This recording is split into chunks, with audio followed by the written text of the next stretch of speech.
So I took a walk today, and it's a nice, beautiful day here in Montana. It's October 9th, 2025, and it's nice and sunny, but cool.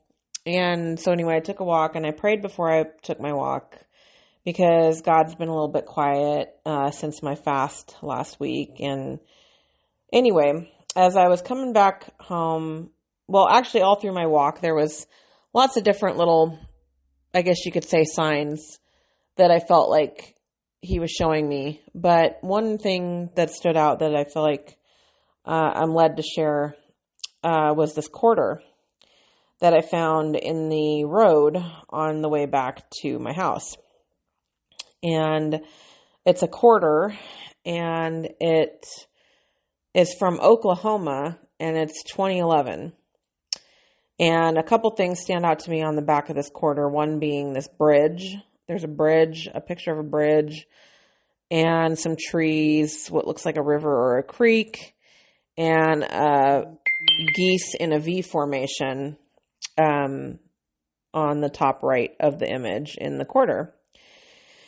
So anyway, I was kind of like, I couldn't pinpoint why, but I was like, I know this quarter is for me, and I know it's more than just an indication that God is reminding me that I'm provided for and that he's always providing for us. And, we don't have to do all these extra things that we think we have to do to receive what we need from God. So, but I knew it was deeper than that. I knew it was like something about this quarter. And so I started looking at it when I got back home, and I was like, 2011, what was going on in 2011? I was like, oh yeah. So that's what I wanted to share with you today, is this miracle that happened to me in 2011. Or I guess I should say the miracle that God worked in my life in 2011. So at that point in time, I was still married, and we were trying for our first child the months prior to that. And January 2011 was when I found out that I was pregnant for the first time, and I was so excited, and I was over the moon, and everything was wonderful. And we went to our first ultrasound, and that was an internal ultrasound. So it wasn't the type where they're doing this over your abdomen, but it was internal. And I think it was because it was so early in the pregnancy. And I remember the doctor was struggling to get like an image, or to find anything. So for whatever reason, he decided to reboot the machine, but he did not remove the tool. And when it rebooted, I felt it like a shockwave. And I remember saying something, and he didn't say much, and the nurse kind of looked at him, and he ended up finding the image, and he said it was too early to tell like how it was going or something like that. I can't remember exactly what he said. So we made another appointment for like the next month, I think it was, or a couple weeks later. So we go back in for another appointment. He does another ultrasound, and there's no heartbeat.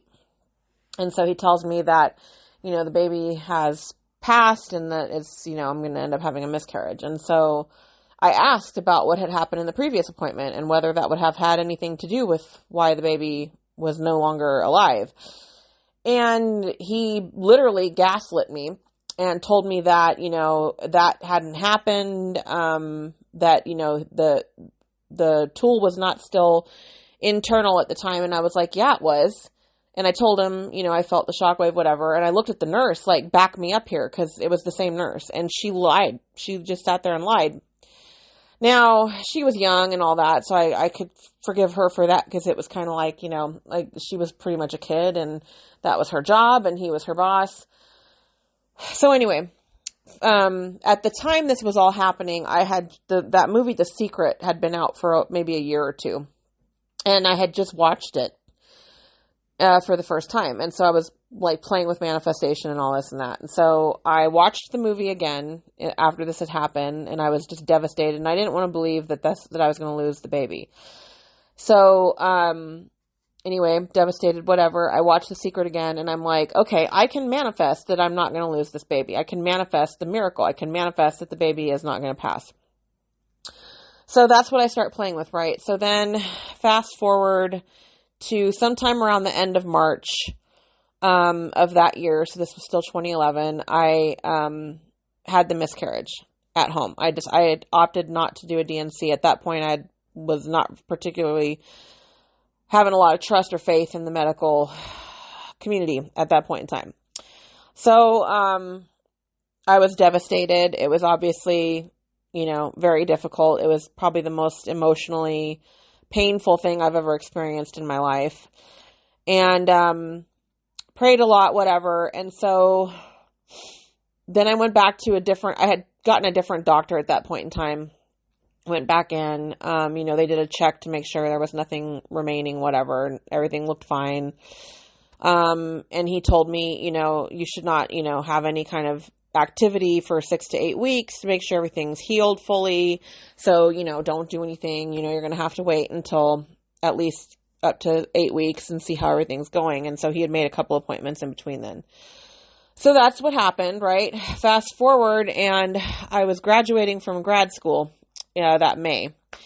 And I had a trip planned with my friend and my sister to go to Las Vegas for a couple days. And then we were going to go visit my mom, who was living in Arizona at the time. And my period doesn't show up, right? And again, this is after a miscarriage, so I'm not necessarily expecting everything to be normal, but it was around the time that, according to the doctor, it should have happened, right? And again, there's been no activity because the doctor had told me, had not given me the green light for that yet. So, I go back for a checkup, and I had taken a pregnancy test before the checkup, and it came back positive. And when I made the appointment, the nurse had said, well, that could be, that happens sometimes. It could just be because you still have the hormones or whatever it was, and we'll check it out when you get in here. So I go, and there's a baby. And I'm like, what? I can't even wrap my head around how this is possible, right? Because, I had the miscarriage. My husband and I hadn't done anything because we weren't, I hadn't been cleared for that. And, but here's this baby in a heartbeat. And they're estimating the baby was, it was maybe 4 to 5 weeks along. They couldn't be certain because it was super, super early. And I'm like, how is this possible?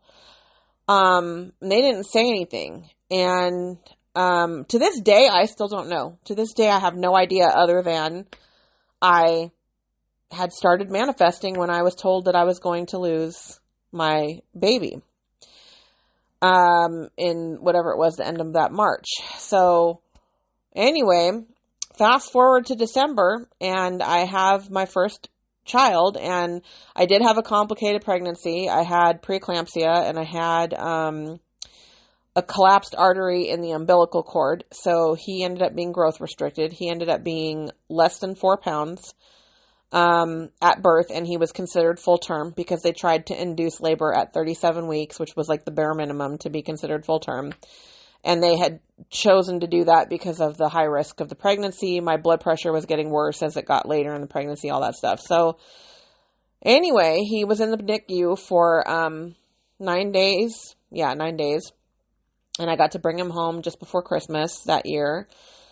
And he's my little miracle man. And now he's 13. He'll be 14 in December.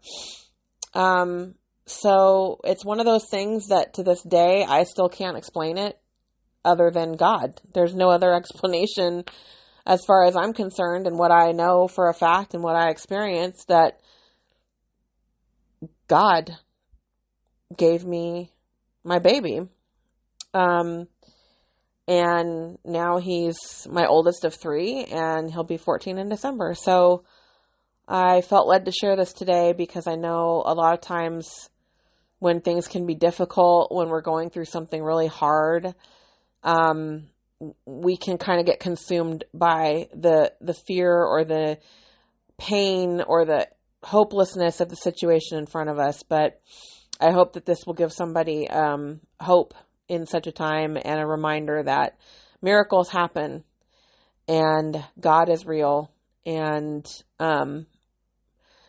do your best not to ever lose faith, no matter what things look like, because it's always working out for your highest good, even if it might not seem like it in the moment. There will always be a point in time you'll look back and be able to see like, wow, God was really doing something there in my life. So be blessed, and remember that you are loved and you are always in the hands of the Most High.